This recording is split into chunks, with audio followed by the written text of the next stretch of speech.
to The Hypnotist, the show that gives you inside access to cutting-edge hypnosis with real clients facing genuine issues. Brought to you by the hypnotherapist demanded by celebrities, CEOs, and even royalty, Adam Cox. These recordings took place live from Adam's clinic in London's world-famous Harley Street. So, get yourself comfortable and enjoy today's episode of The Hypnotist.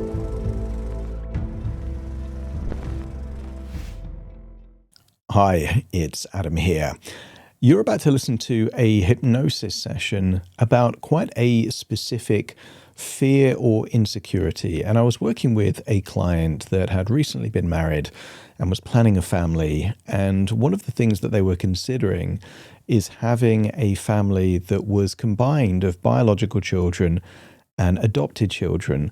And initially, when they thought about the idea, they had lots of very visceral feelings that were negative against the idea. And logically, they had got to a point where they thought, actually, it could be a really good thing that they would want to do.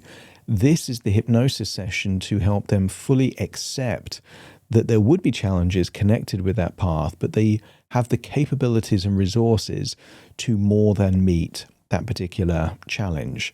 So if you have any kind of fears about being a parent, for example, or fears as to whether or not you could be a good enough parent or dealing with difficulty with your children, these are the kind of themes that are included in this hypnosis session. And it does connect to this idea of being a parent to a child that may not be biologically yours, but is still part of your family. And that might be a step parent having this kind of mixed or hybrid family, or it might be a foster child or an adopted child.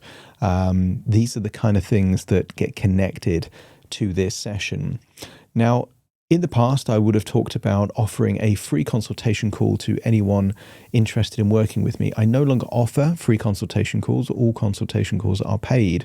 But if you like the idea of working with me and aren't ready to buy a consultation call, I've actually created a webinar that does a lot of the things that the free consultation call was covering before. And that webinar is 100% free. And I cover a lot of how I work and how hypnosis works, what it does, what it doesn't do. And there's suggestibility tests in that webinar and some very special bonuses at the end of that webinar as well. So if you're interested in hearing me talk for about an hour on that webinar, there will be a link in the description. For now, though, I'd like you to find a quiet, comfortable place where you won't be distracted or disturbed. Relax and enjoy the session.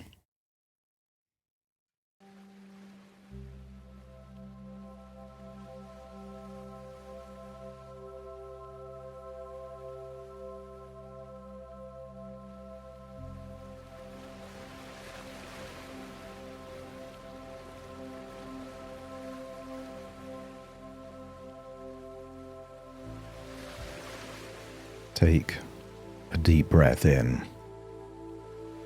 And as you breathe in that resourceful feeling of calm and relaxation.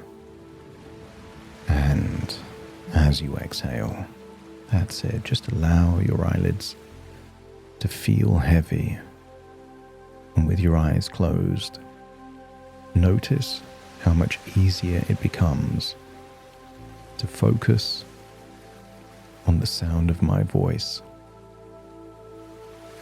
That's it. Position your body in a way where relaxation is inevitable. That you can breathe in relaxation and exhale tension. Each breath feels like a release valve. Just letting go of any unsettled emotions.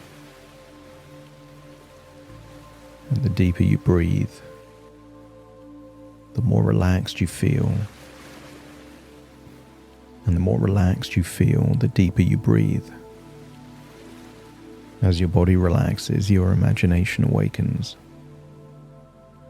And I wonder if you could imagine a pathway on cliff tops by the ocean in San Diego. Imagine blue skies, the sound of waves there in the distance. And I wonder if you could imagine a staircase, maybe wooden stairs, or maybe stairs built into the cliffs that take you down from the cliff top to the shore. And very soon, as I count down from 10 to 1, I want you to imagine what it would feel like to walk from the cliff tops down to the beach, closer to the ocean. Your unconscious already knows this trip down the staircase is a metaphor, representing moving from the conscious to the unconscious, from the logic to the emotion. And as you imagine going down the stairs, you start to appreciate how much of the logical work you've already done. The research, the analysis, the facts and the stats. But this is a journey into the emotion. Counting from 10 to 1, just imagine walking down the staircase. Each descending number takes you deeper and deeper relaxed. 10, that first step. Maybe there's a breeze. Maybe there's sunshine. 9, another step down that staircase. And I want you to imagine that each number gets you 10% closer to the beach. Maybe that's a few steps. 8, another step down, just feeling a wave of relaxation going from your facial muscles down your neck, down into your arms. As 8 becomes 7, even feel your internal organs starting to relax. Your heart relaxes, your stomach relaxes, even your lungs. As 7 becomes 6. Now, very close to getting halfway. As 5, you hit the halfway mark, halfway down from the cliff tops to the beach. As 5 becomes 4, just feel your arms and legs feeling limp, loose and heavy. 3, continuing down. Maybe there is the smell of the salt air. Maybe there is a texture of sand that you can feel underneath your feet. 5 becomes 4, becomes 3. Now, 2/3 of the way down toward the beach. There, and maybe it's close to sunset, or maybe it's in the middle of the day. But connect with that feeling of peace, tranquility. And here in your imagination, you have the whole beach and the whole cliff top just for you, no one else around. This is a journey of solitude, of connection, allowing emotional breakthroughs that enhance, empower, and perhaps open more awareness. As 3 becomes 2, getting close now to the beach. 2 becomes 1, feel a ripple of relaxation from your toes to the top of your head down to the fingertips. And 1 becomes 0. And imagine feeling grounded as you're barefoot there on the sand, looking up at the cliff top, seeing how far you've come down. And I want you to imagine finding the most comfortable chair there on the beach. The kind of chair that should not be on the beach. Maybe a luxurious recliner, soft and comfortable, and just imagine climbing into that chair. There, where the sand meets the ocean. Each breath taking you deeper and deeper relaxed. Opening the full power of neural plasticity to enable wonderful, positive changes. And you know there's the vibrancy, the yellow, the oranges of the cliffs. the shades and hues of blue in the sea and the sky. But I want you to connect inwards, deep within. And let's call this deep within your quiet center, the place where the most important understandings settle.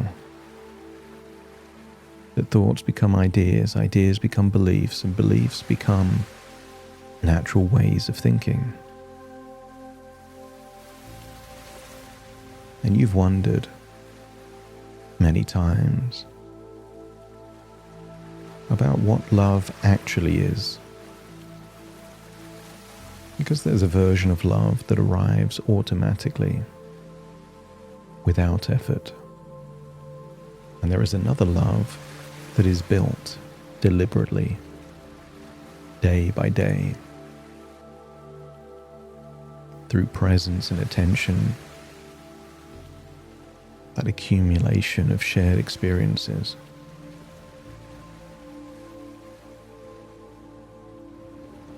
And you know what is true about both versions of love.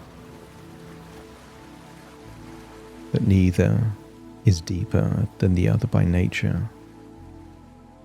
That what determines the depth of love is not the mechanisms by which it began, but the quality of attention that has been given to it across time.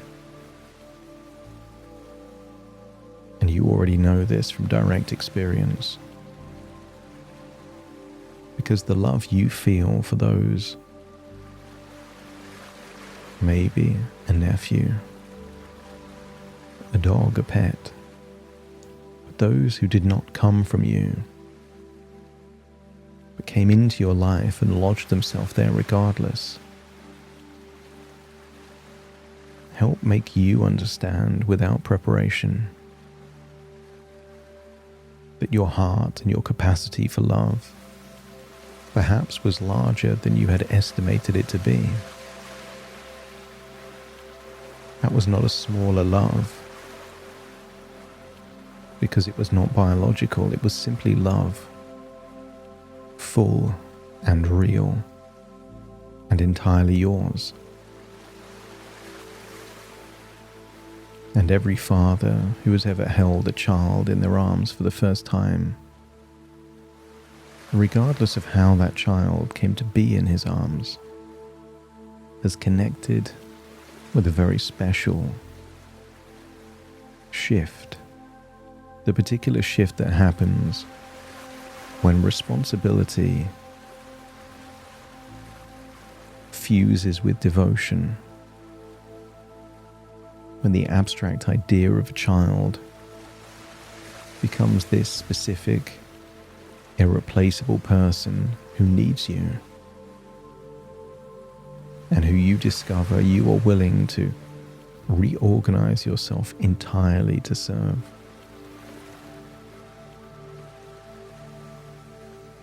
And I want you to get a sense that anyone can father a child.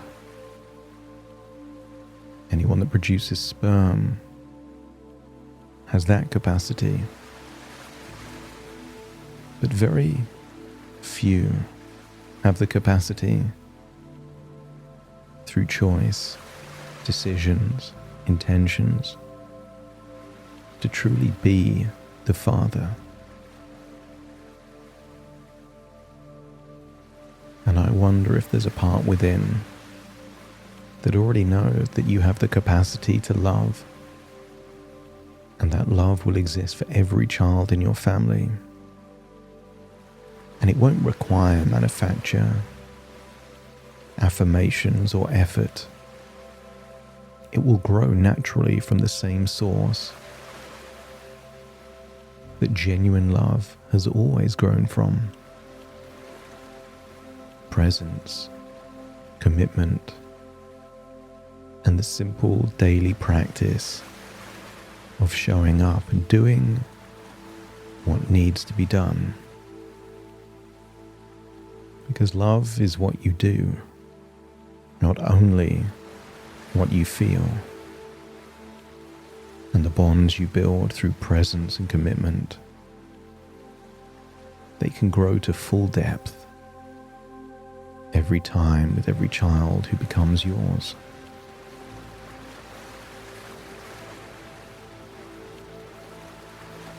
A parent does not love all their children identically, because no two children are identical. A great parent loves each child completely, specifically, for exactly who that child is.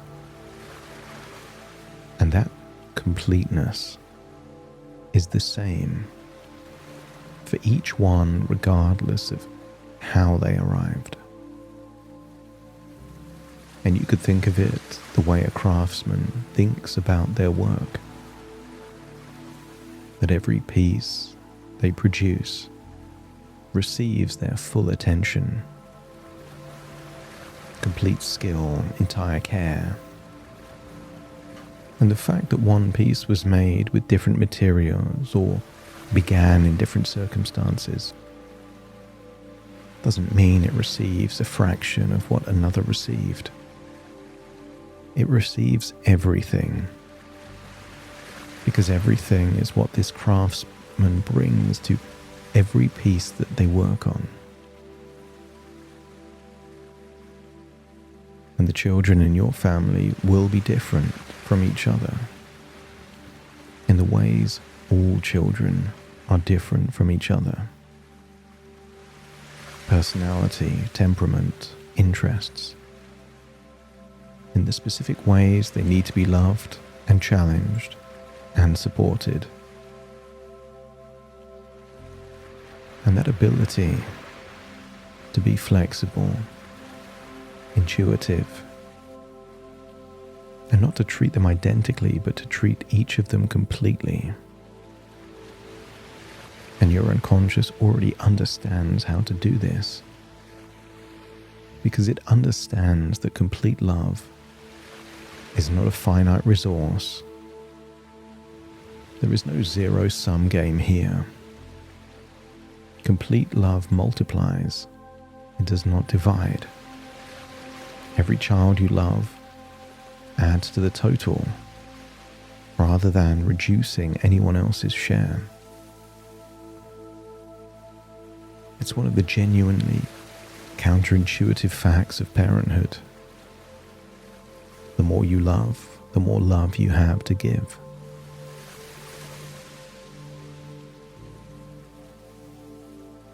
And there is something worth understanding about those challenges that not may come with parenting, but will come. They come with every child in every family. And the challenges are not evident that something has gone wrong. And they're not mechanisms from which the most important things happen. I want you to get a feeling that the very things through which children develop character, resilience, and the particular kind of wisdom that only comes from having been gone through something difficult. In fact, the bigger the challenges, the more opportunity for growth. That is true for your children and equally true for you. Because you are someone who has intentionally sought out difficulty. You've understood intuitively that the version of yourself forged through genuine challenge is more capable and more real than the version that took the easy road, that never encountered resistance. People don't get stronger by lifting light weights. They get stronger by lifting weights beyond their capability, and the body adapts. And I wonder just how many skills and enhancement to your character, your thinking, your capabilities will come in this journey of parenthood. And the children that have known difficulty before they arrive carry something with them because of it. Not only wounds, but also resources. A resilience built early and tested already. A knowledge of their own capacity to survive things that were hard.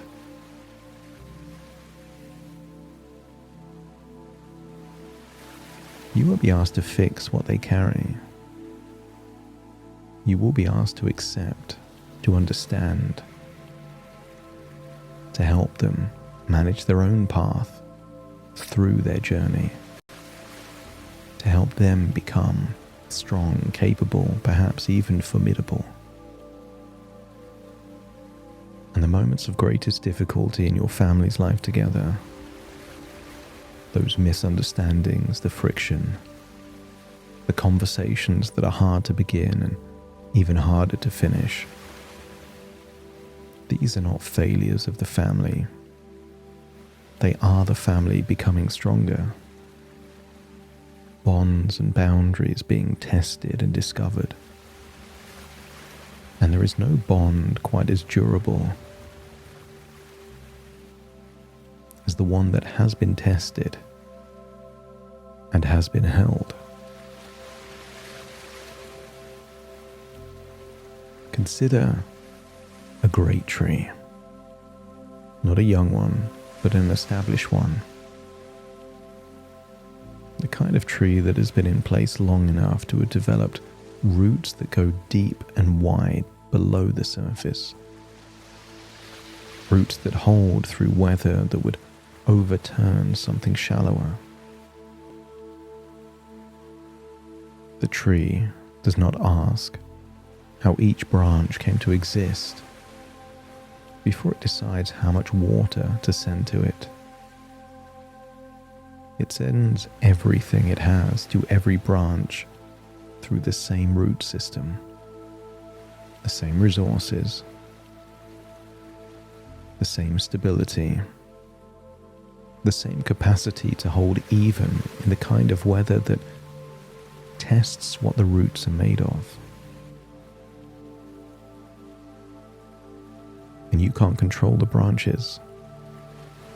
They will grow differently from each other, in different directions at different rates, with different shapes and different responses to the seasons.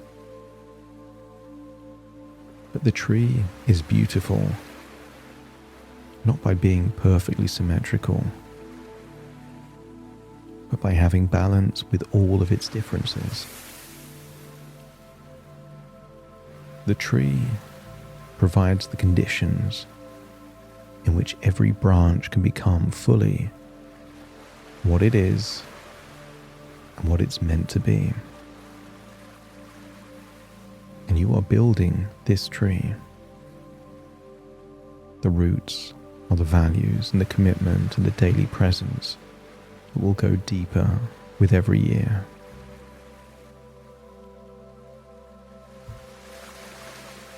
And those large branches are the children who will grow in the directions that are genuinely theirs, different from each other, completely supported by the same root system, and casting between them a shade that will eventually extend further than you can currently see. And the branches beyond their branches, I want you to think of grandchildren, influenced by the tree itself, values that ripple across generations, that influence. You are building roots, deep, strong, and shared equally by every branch. And the tree you are planting will cast shade that you will live to sit in, surrounded by everyone that it sheltered. And before we leave this beach, let's think forward into a future. Allow yourself to travel forward in time not months but years, perhaps to a version of your life that has had time to become fully itself. Perhaps you could imagine yourself in a room or a garden, somewhere that has become the gathering place for your family.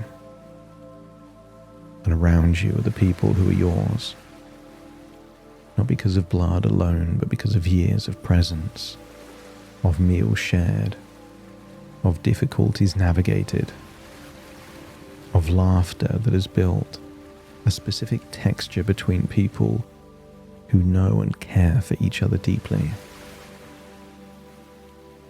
But in this future, the children who joined your family are not children anymore. Imagine them as adults. And you don't have to see their faces, but you can feel their presence and perceive particular qualities that grew in the specific conditions of your family. Things like resilience, intelligence, humor, ambition, mental strength, tenacity, kindness. See those qualities and know that you influenced it. You can't force anyone to be anyone other than who they choose to be. But you can provide all of the resources to influence, to enhance, to assist. So imagine this family of good people, not perfect because no one is. And perfection was never what you were building toward, but genuinely good people. The kind of people who are honest about difficulty and generous in the ways that matter, who have taken what was given to them and made something worthy of it. Maybe you notice smiles, affection, consideration, not from fear, but from thoughtfulness. Perhaps you could imagine your partner beside you, older, but still beautiful. See the connection, shared smiles, eye contact. And maybe you can get a sense of pride from just the idea of this future that you're building.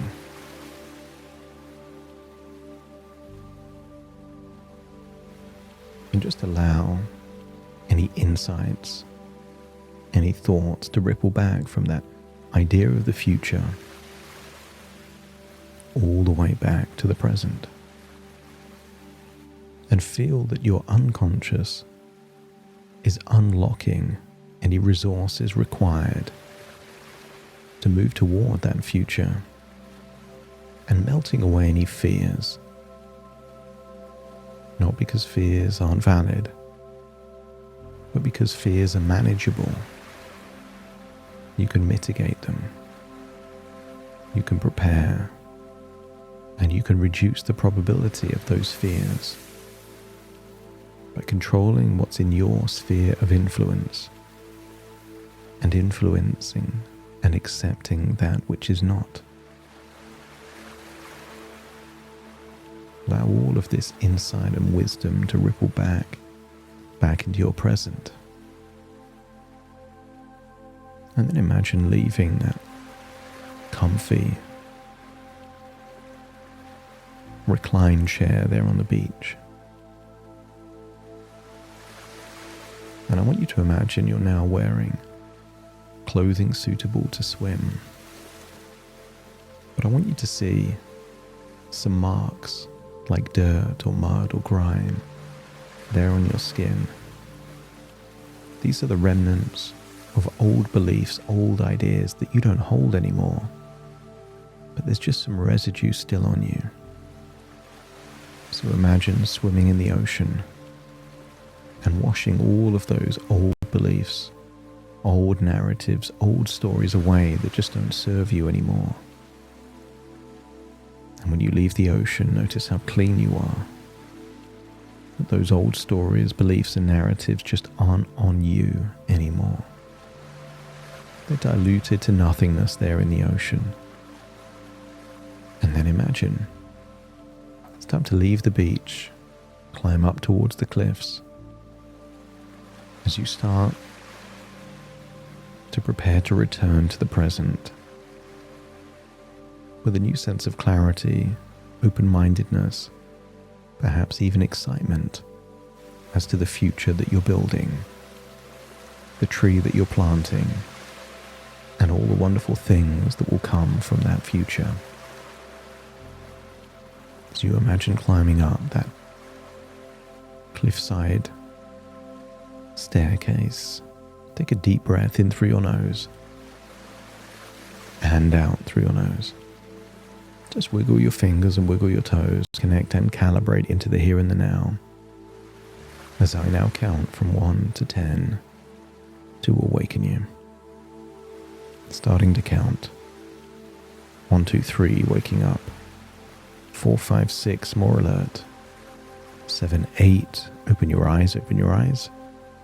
9, 10, wide awake, wide awake, wide awake.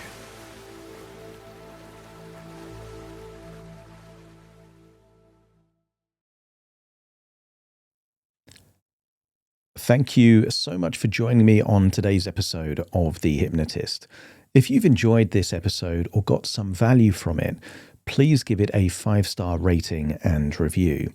And maybe you know someone that would also benefit from this particular episode, in which case share the episode with them so they can also get the benefit too. And if you would like to listen to this episode where it's just the hypnosis, so no intro, no outro, no explanation, just the hypnosis and completely ad-free, there will be a link in the description where you can subscribe at a very low cost and only get access to the hypnosis. So if that's of interest, please check that out. Thank you again for being a regular listener of The Hypnotist, and I'll see you again soon for more.